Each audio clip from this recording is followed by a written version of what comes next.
Now let me give you a little simple formula for goal setting. Okay? We take 2.5 hours on the weekend for the whole 10-year plan. We don't have time for that tonight. But let me get you started with a little simple formula Mr. Schoaf gave me. And maybe this will be helpful. First of all, I've divided goals into two parts. First is long range. Long range goals. That's your dreams. Your dreams for the next 3, 5, 10, 20, 30, 40 years. Actually, the rest of your life. Your dreams. You've got to keep dreaming.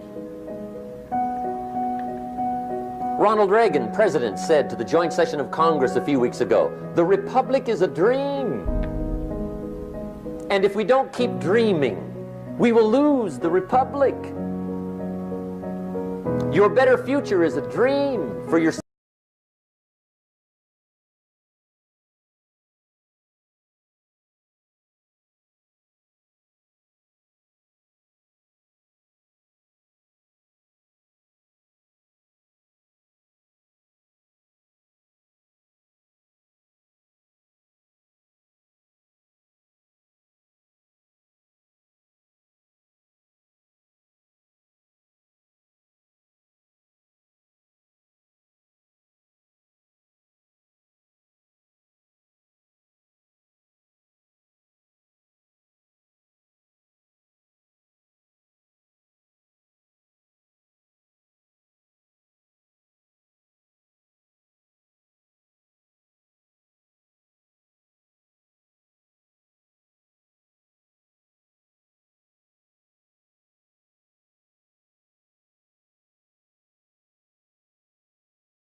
They say, "You some kind of a nut? You must be weird." Hey, I found out what success is. Success is doing what the failures won't do. Make sure you've got your economics well planned. It'll put you in the top 5%. One of the key little subjects we talk about on the weekend is the 7 fundamentals for wealth and happiness. And that's one of them, well-planned economics. It's a fundamental if you want to do well. Join the top 5%. Anybody in this room can join the top 5%, if you will. Okay. Now here's the second category of goals, things. Make a list of the things you want. And on my list of things, now I put everything. Little things as well as major things. Doesn't matter how small it is, it goes on my list. I used to just put major things, cars, homes. I don't do that anymore. I now load my list with everything. Everything. And the reason is, part of the fun of having a list is checking it off. That's it. Boy, at the end of the day, if you can go, got it, got it, got it, got it, got it, got it, whatever it is, right? You get into the habit. So load up your list, the things you want. Now, when you check off something major,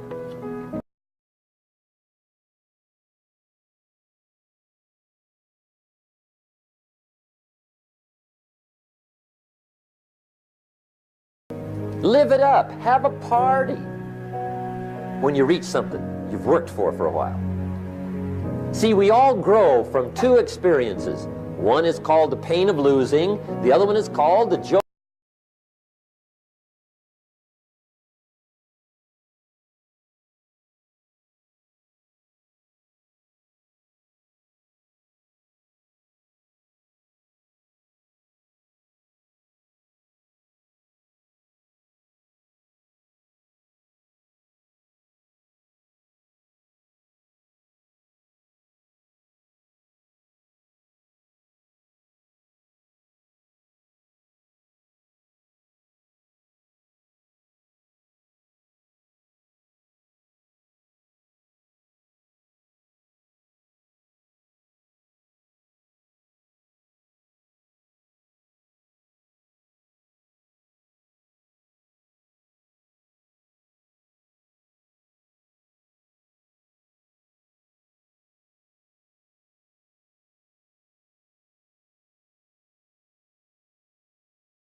Plain hard work. I don't want to kid you. We haven't come here tonight to kid each other. It's work. I know it's work. That's why a lot of people just let it slide. It's work. Many people work hard on their job, but they don't work hard on their future. They just let that slide. And the work involved is making plans. I know most people don't. I understand that. But don't let that be you. Guy says, well, yeah, you work where I work, but the time you struggle home, it's late. You got to eat a bite of supper, watch a little TV, get to bed. You can't sit up half the night. Plan, plan, plan. And the guys behind. Good worker, hard worker, sincere. But you got to be better than sincere, working hard. You got to be better than a good worker. You got to be a good planner. Somebody once wisely said, the people who fail to plan are planning to fail. Well said. So work on your goals. Here's step 2. Write your goals down. That's so important. I teach my staff around the world, put your goals in your journal. Because one of the major people you want to study is yourself. Say, here's the list of goals I put together 3 weeks ago. Here's the list of goals I put together 2 years ago. Here's some of the changes I made, rearrangement of my priorities. I scratched these off, I put these on, I've gotten these. Study your accomplishments, study what your desires are. Put them on paper, write them down. Here's another reason for writing your goals down. It shows you're serious about doing better. And to do better, you gotta get serious. You don't have to be grim, but you must be serious. Everybody hopes things will get better. Everybody hopes. Poor people hope. That ought to tell you something. It means the future does not get better by hope. It gets better by plan. I used to have the affliction called passive hope. It's an affliction. It's bad. Probably what's even worse than that is happy hope. Now that is really bad. That's bad. Happy hope. The guy's 50 and he's broke and he's still smiling. See, that's not good. So get serious about your goals. Put them on paper. Write them down. There's all kinds. His goals, her goals, their goals. Business goals, financial independence goals, family goals. I mean, there's so many things to work on this that if you don't get busy and work on it, sure enough, the time will pass. And sure enough, 5 years from now, you'll wind up where you don't want to be, wearing what you don't want to wear, driving what you don't want to drive, being what you don't want to be. Now's the time to fix it. Now, here's the third step to your goals. Check the size of your goals and the kinds of goals. How big they are, what kind they are, affects you. And here's one of the important phrases of the evening. Your goals are affecting you, whatever they are. Your goals affect your handshake. Your goals affect your attitude, personality. Your goals affect the way you walk, the way you talk, the way you dress. All day long, we're being affected by our goals. Now, some people have goals, but they have such lousy goals. The effect is bad. I asked a guy one time, what are your goals for this month? The guy said, look, if I could just scrape up enough money to pay these lousy bills. That was his goal. I'm not saying it isn't a goal. It's a goal, but it's such a lousy goal, the effect is bad. You don't jump out of bed on Monday morning and say, oh boy, another chance to go out and scrape up the money to pay my lousy bills. See, you don't do that. Usually you say, oh, not another Monday.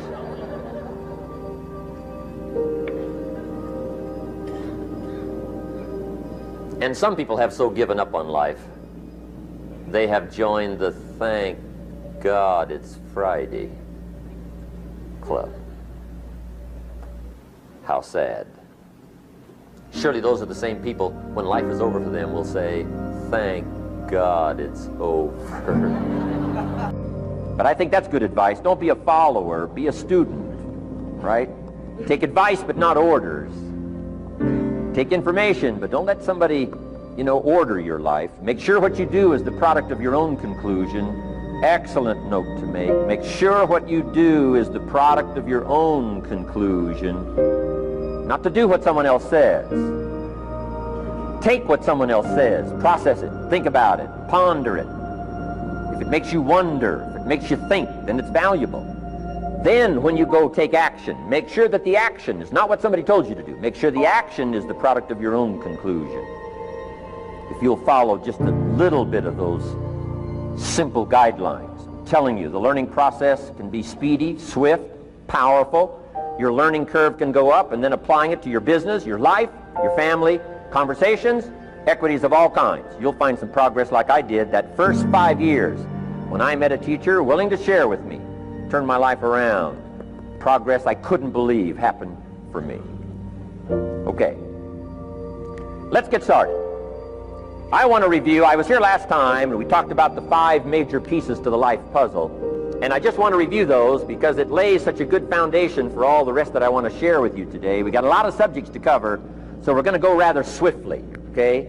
Put on your mental track shoes here and run with me today, because I'm going to deal mostly in concepts. Expect you to, fill in a lot of the details, because I've got a lot to share. I want to get through it all. But let's lay this foundation again of the 5 major pieces. Happens to be the title of my latest book, but I think it is so valuable in laying a foundation. It's some of the things I learned between ages 25 and 30.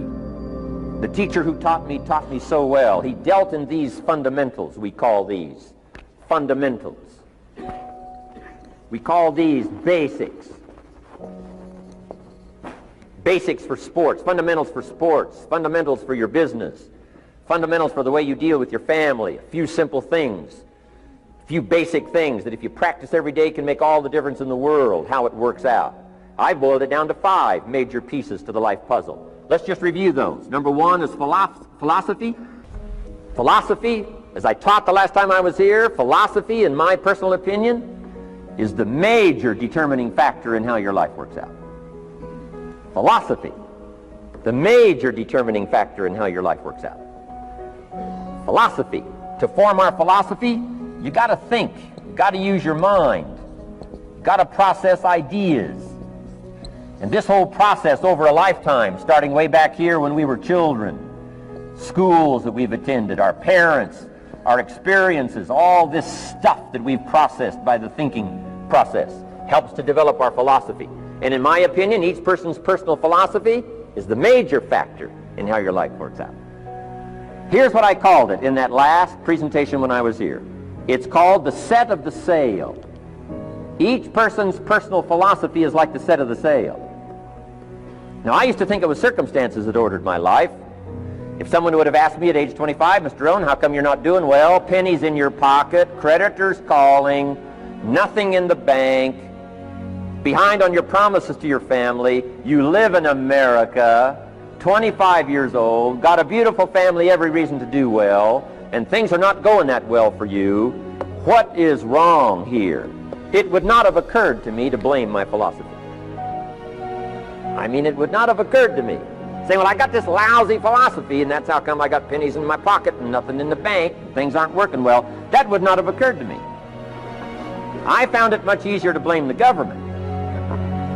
Much easier to blame the tax problem. I used to say taxes are too high.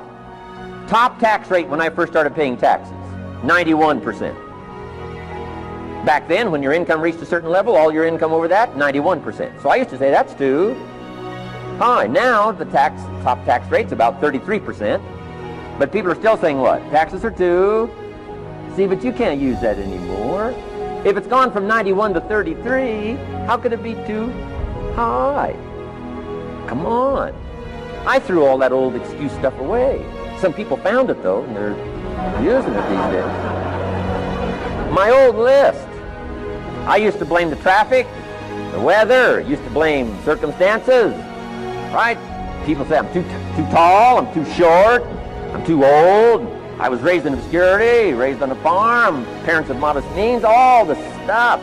If you were to ask me, how come you find yourself here, Mr. Rohn, age 25, living in America, land of abundance and opportunity, pennies, zero in the bank, not doing well, creditors calling, it would not have occurred to me to blame my philosophy. I found it easier to blame the company policy. I used to say, if this is all they pay, how do they expect you to do well? So I figured that, my future was going to be tied to what everybody else was arranging, the economy and, right, interest rates. I used to say things cost too much. That was my whole explanation, not my philosophy, until my teacher taught me better that this is where the problem was, my own personal philosophy. Here's what's exciting about each person's personal philosophy. That's what makes us different than dogs and animals and birds and cats and spiders and alligators. That's what makes us different than all of the life forms. The ability to think, the ability to use your mind, the ability to process ideas, and not just operate by instinct.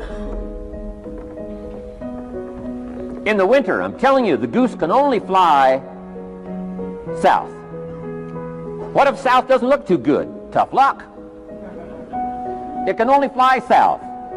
But see, human beings are not like a goose, can only fly south. I mean, you can turn around, go north, you can go east, you can go west, you can order the entire process of your own life. And we do that by the way we think. We do that by exercising our mind. We do that by processing ideas and come up with a better philosophy, a better strategy for our life, goals for the future, okay? Plans to achieve those goals. All this comes from developing our philosophy.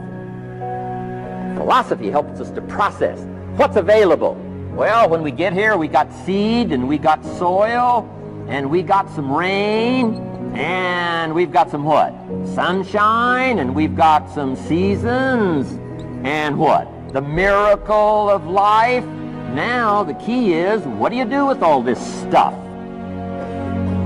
How do you turn all this stuff that's available here into equity, and promise, and lifestyle, and dreams, and future possibilities?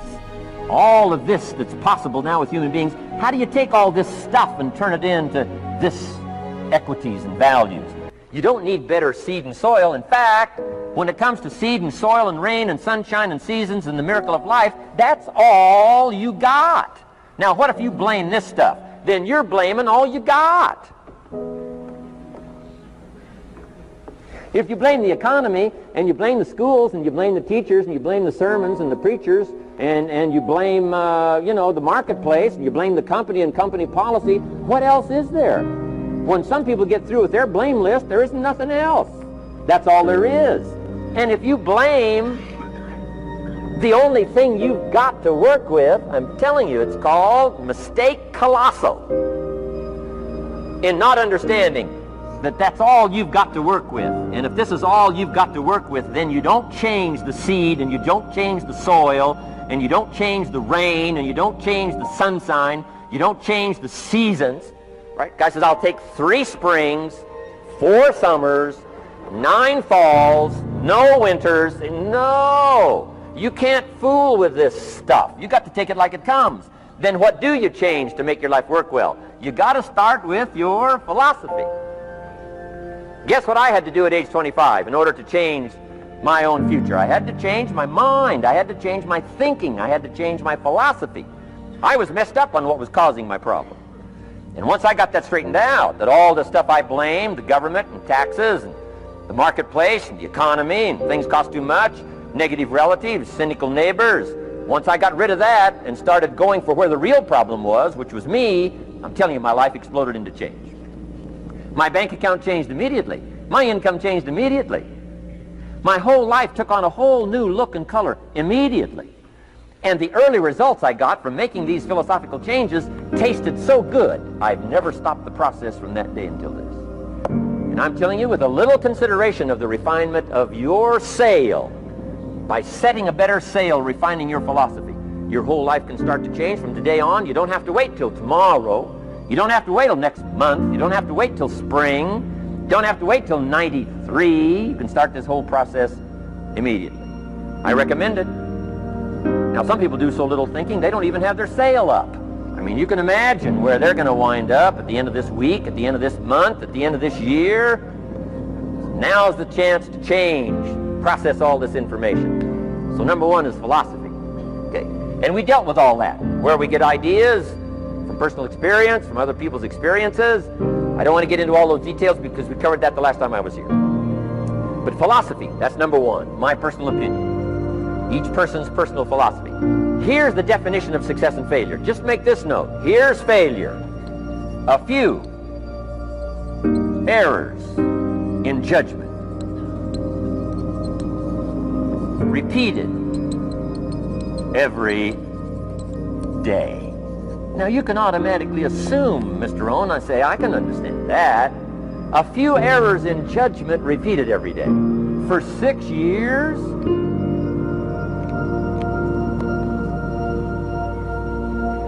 I'm with my father. I think I told this story the last time I was here. My father, 88 years old, he's never been ill, still hasn't retired.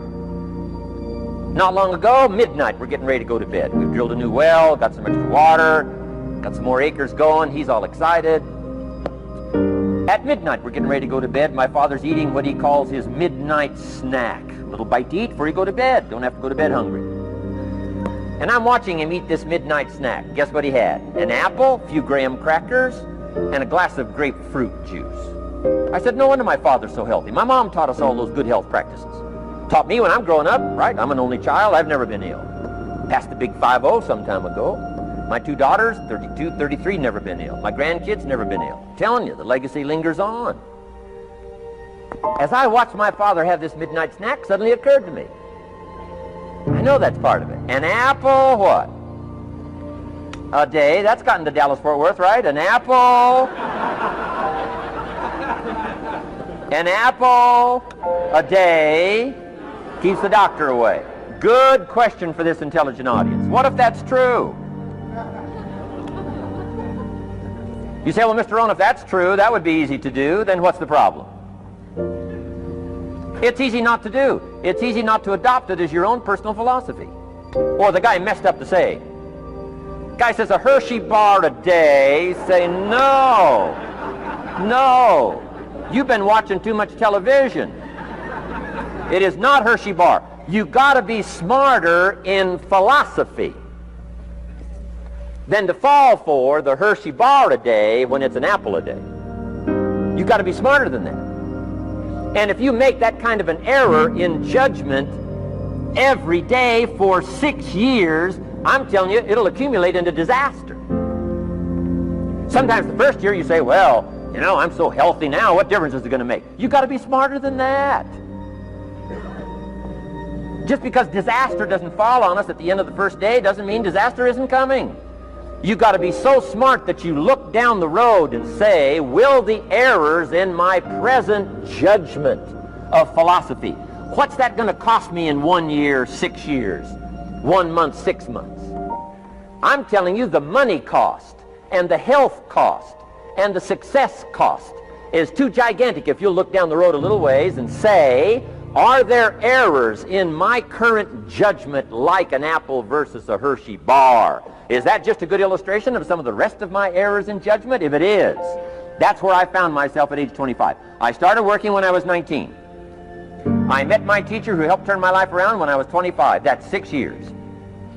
At the end of the first 6 years of my economic life, I've got pennies in my pocket. I've got nothing in the bank. The creditors are calling saying, hey, you told us the check was in the mail. I'm embarrassed. I'm behind on my promises. I live in America. I'm 25-year-old American male. I got a nice family, every reason to do well. And I'm messed up. Now, what's messed up? I used to think it was the community that was messed up, and the country was messed up, and the government was messed up. If those Democrats ever get in the White House, that'll really mess things up. If the Republicans stay in power, that'll really mess things up. The economy was messed up. Interest rates are messed up. I thought all this stuff was messed up. Then I found out that's not what was messed up. I was criticizing the only thing I had to work with. What was really messed up was my own personal philosophy. My own errors in judgment, in my own personal philosophy, brought me in 6 years to pennies in my pocket, nothing in the bank, and trying to explain why I wasn't doing well, living in America, 25-year-old American male, got a family, every reason to do well. Now, once I understood this, here's the formula for failure: errors in judgment, being lax about developing your own personal philosophy. I'm telling you, it's called accumulated disaster. It doesn't matter whether it's your health or your bank account. Guy's got an empty bank account, probably has high cholesterol. Why? Over the last 6 years, he never paid attention to either one. And it doesn't matter whether it's a dollar, or whether it's your money, or whether it's your cholesterol count. All you got to do is commit the errors, and just because disaster doesn't fall on you at the end of the first day that you don't eat an apple. You say, well, I didn't eat an apple today, and tonight I'm not ill. Well, you got to be brighter than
could, should, don't. I'm telling you, that's why at the end of 6 years, I found myself with pennies in my pocket, nothing in the bank, creditors calling. Could, should, won't. Could, should, don't is called disaster. Now, how do you change all that? The next 6 years, I got rich. The next 6 years, I became a millionaire. By the time I'm 31, I'm a millionaire. How about that? You say, well, Mr. Rohn, what happened? Well, strangely enough, during that second 6 years of my economic life, the government was about the same. I'm telling you, taxes were about the same. My negative relatives were the same. I'm telling you, the economy was about the same, and prices were about the same, and everything else was about the same. Circumstances were about the same. Then how come I got rich? How come I totally changed my life? I was not the same. Somebody says, well, what did you go to work on to do all that? I started with my philosophy. I started amending my errors by doing some better thinking, changing my mind, coming up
life using the only stuff there is and not trying to change any of this stuff.